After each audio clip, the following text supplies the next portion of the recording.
be the greatest catch I've ever seen in my life.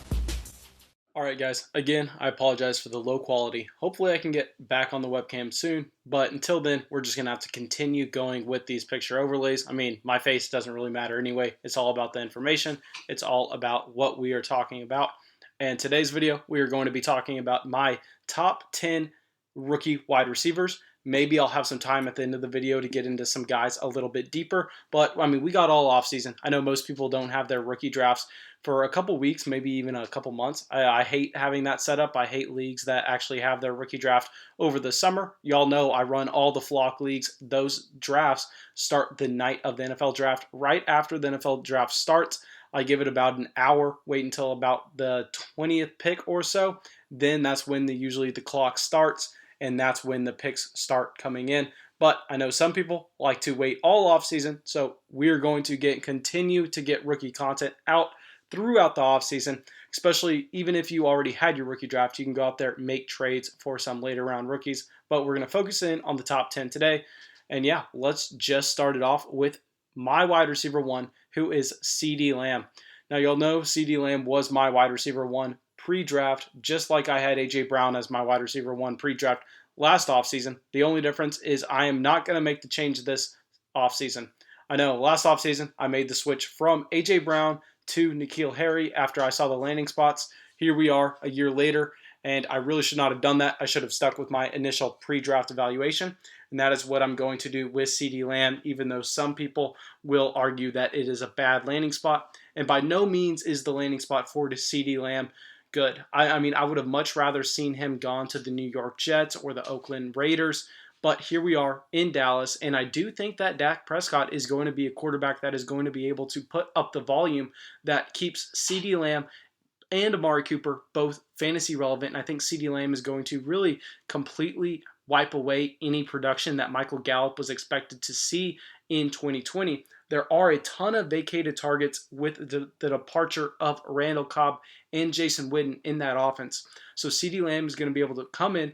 Maybe he plays on the outside. Maybe he plays in the slot. Either way, he's going to be able to be a day one player that gets on the field, makes an early impact. And the thing with CeeDee Lamb is he already has that Dynasty offseason hype. So similar to an A.J. Brown, if he hits, if that profile puts up any production year one, people are going to be so excited for him. They're going to skyrocket his value, similar to how we see with the DJ Moore and an A.J. Brown. So this is the one wide receiver that I could see being a second round startup pick a year from now if he puts up any production in Dallas in year one, because people are going to get excited. Now, let's go down to my wide receiver two, who was also my wide receiver two pre-draft, and this is Jerry Judy. Jerry Judy's also another wide receiver that lands in a subpar landing spot. Like I said with CeeDee Lamb, I would have much rather seen Jerry Judy with the Las Vegas Raiders or with the New York Jets, someone that didn't have an established wide receiver one. But I think Jerry Judy's still going to be able to thrive in Denver. What we really have to hope for in Denver is that they increase the passing game, that they increase the volume. That way there are more targets to go around. I know a lot of people love Courtland Sutton, and a lot of people have been getting mad with me kind of bashing Courtland Sutton lately, but that's just because I'm kind of surprised that the Dynasty community is slow to move Courtland Sutton's value down after we see the Denver Broncos go out there and invest in Jerry Judy and in KJ Hamler. So, like I said, Courtland Sutton is overvalued at the moment. He should definitely be going behind wide receivers like an Odell Beckham Jr. or like an Allen Robinson. And Jerry Judy's going to be able to play in the slot, in my opinion, and I think he's going to be able to create separation early, because that's what he was known for coming into the NFL draft, was his route running ability. And I think that that is going to translate day one, and he's going to be a player like CeeDee Lamb who's going to be able to get on the field early and take away targets from Courtland Sutton, even though Sutton will still be the wide receiver one in Denver. Now, let's go to my wide receiver 3, who is also my wide receiver 3 pre-draft, but here I'm a little less confident. I've been wavering between Justin Jefferson and Jalen Reagor for this wide receiver 3 position, but I think I'm going to have to stick with my pre-draft analysis, give that the tiebreaker, and take Justin Jefferson. I love everything there is about Justin Jefferson. He has the production, he has the development track over his college career, and he played against the best college defenses. Obviously, he was in an elite college offense, and a lot of people argue that's where his production came from. I'm here saying maybe the LSU offense was elite because of Justin Jefferson. Obviously not only due to Justin Jefferson, but I want to argue that he had a major impact in that offense's production, and he's going to be able to thrive in the slot with Adam Thielen moving outside in Minnesota, and hopefully he can take over those Stephon Diggs targets. Obviously, I don't expect him to be as productive as Stephon Diggs was in Minnesota. Maybe he increases the volume compared to Diggs, but he's not going to be able to be as efficient just because that's not the kind of wide receiver Justin Jefferson is. But I really hope that he can be a Tyler Boyd type player at the NFL level. And if y'all don't know, I know Scott has been pumping it up a lot lately, but Tyler Boyd was top 10 in targets last offseason. I think that maybe if the Minnesota Vikings have a change in offensive philosophy with the change in offensive coordinators, hopefully that means more targets going to Justin Jefferson in his rookie season. Now, obviously gave it away already, but wide receiver 4, we have Jalen Reagor. Jalen Reagor lands in arguably the best landing spot out of any of these rookie wide receivers. And I have to put Jalen Reagor here mainly due to the hype. I mean, you cannot miss out on Jalen Reagor. I kind of got left holding the bag, not owning any Chris Godwin, just because I thought he was overvalued. It didn't really matter at the end of the day because we saw him hit and we saw that the Dynasty community already had that bias for him. They already loved him. So they were ready to jump the shark and put him in the first round of Dynasty startups. I mean, he's came back down to earth a little bit, but that's just an example of what we can see with the Twitter hype machine and with podcasters picking a favorite player, and then everyone else jumping on the bandwagon. Y'all know I say it all the time. A lot of these podcasters out here kind of don't know what they're doing. I genuinely think that they just listen to each other, repeat what each other say, and yeah, that's how we see these players get hyped up.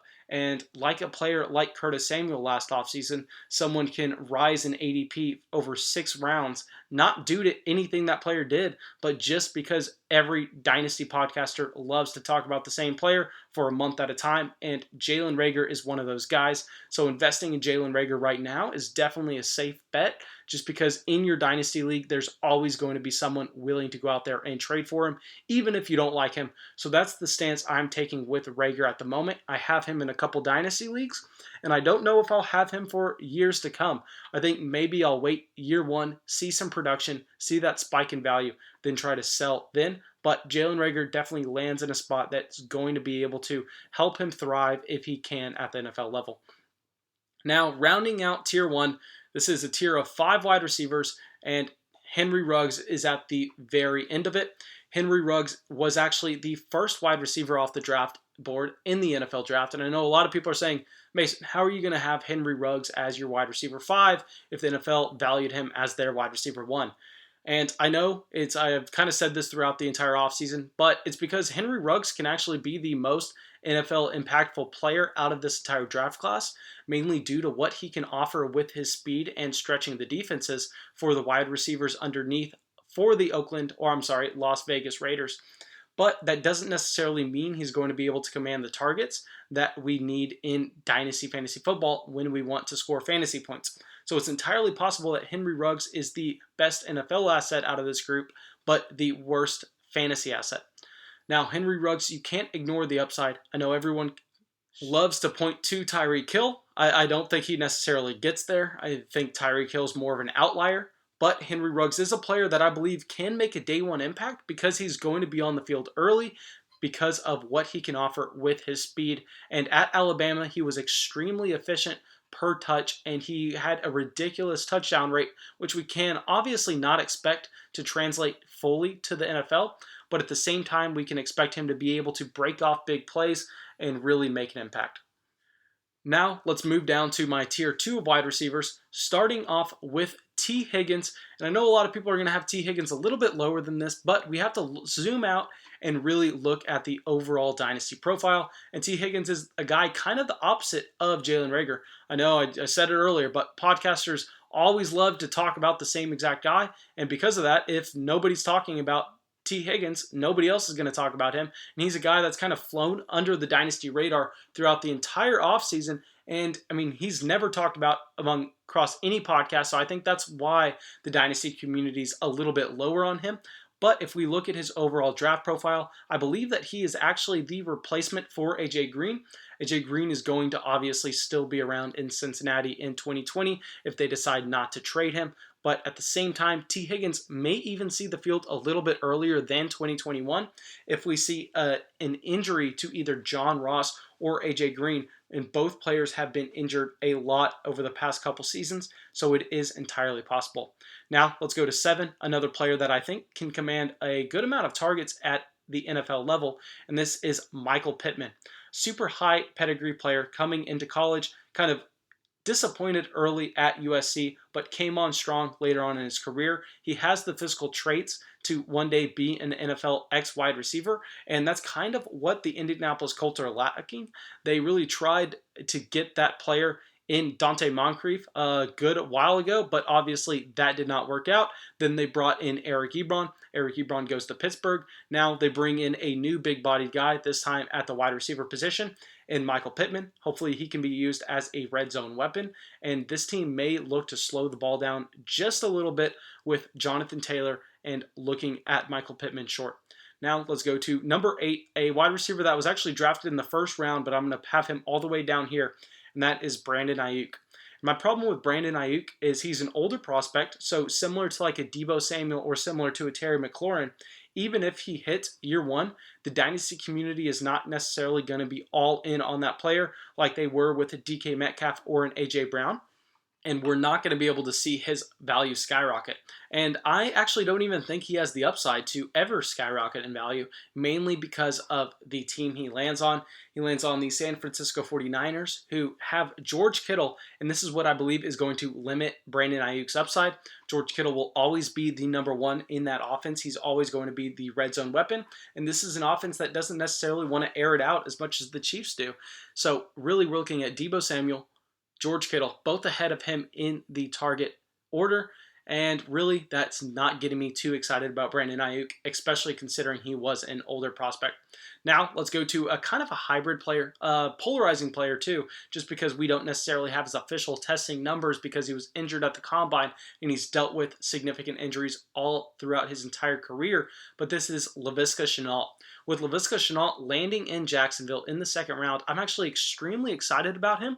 I think that DJ Chark is a player that you really want to play across from because Chark isn't necessarily going to command a ton of targets. He's just going to be extremely good at stretching the field and being efficient with what he gets. So this is a spot Visca Chennault can be able to slide into the wide receiver 2 range and actually be able to command a decent amount of targets as that wide receiver 2 on the Jacksonville Jaguars. Another thing with Visca Chennault is he was actually a Wildcat quarterback at one point. At least he was used as a Wildcat quarterback at one point. So maybe we can actually see him, similar to a Deebo Samuel, get some carries out of the backfield in his rookie year for some early production. Now, let's finish it off with the player that was the offseason hype machine before the draft, and Denzel Mims.